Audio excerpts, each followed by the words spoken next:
พิธีประกาศเลขาพรรคเมืองประธานและรองประธานคณะกรรมการปกครองเมืองแปกแขวงเสียงขวางได้จัดขึ้นในวันที่14พฤศจิกายน2025นี้อยู่ที่ห้องว่าการปกครองเมืองแปก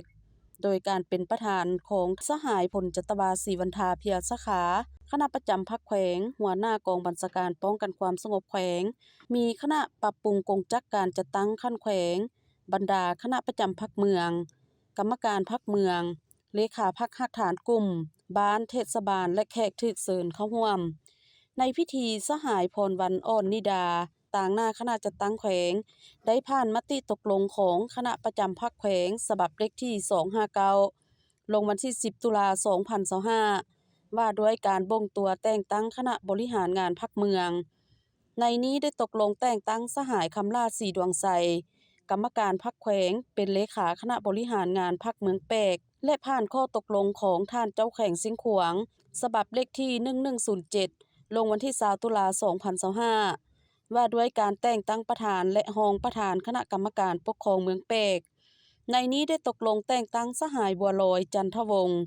รองเลขาพรรคเมืองรักษาการประธานคณะกรรมการปกครองเมืองเป็นประธานคณะกรรมการปกครองเมืองแปกและแต่งตั้งสหายภูวรรณนามมณีวงศ์คณะประจำพรรคเมืองเป็นรองประธานคณะกรรมการปกครองเมืองแปกตื่มอีกนอกนี้ในพิธียังได้เซ็นบทบันทึกมอบรับหน้าที่อย่างเป็นทางการระหว่างรองเลขาพรรคเมืองและเลขาพรรคเมืองแปกผู้ใหม่เพื่อสืบต่อนำพาชี้นำเวียกงานต่อไป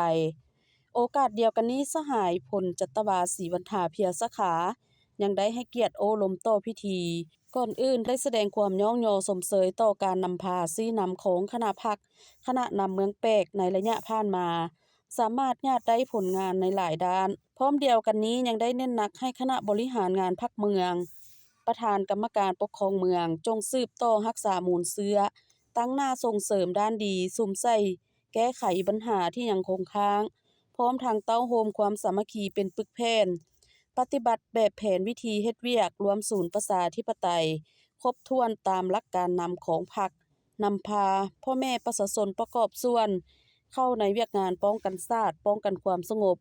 ก็คือการประกอบส่วนเข้าในเวียกงานปกปักรักษาและสร้างสาพัฒนาประเทศชาติให้เจริญก้าวหน้าขึ้นอย่างบ่หยุดยั้ง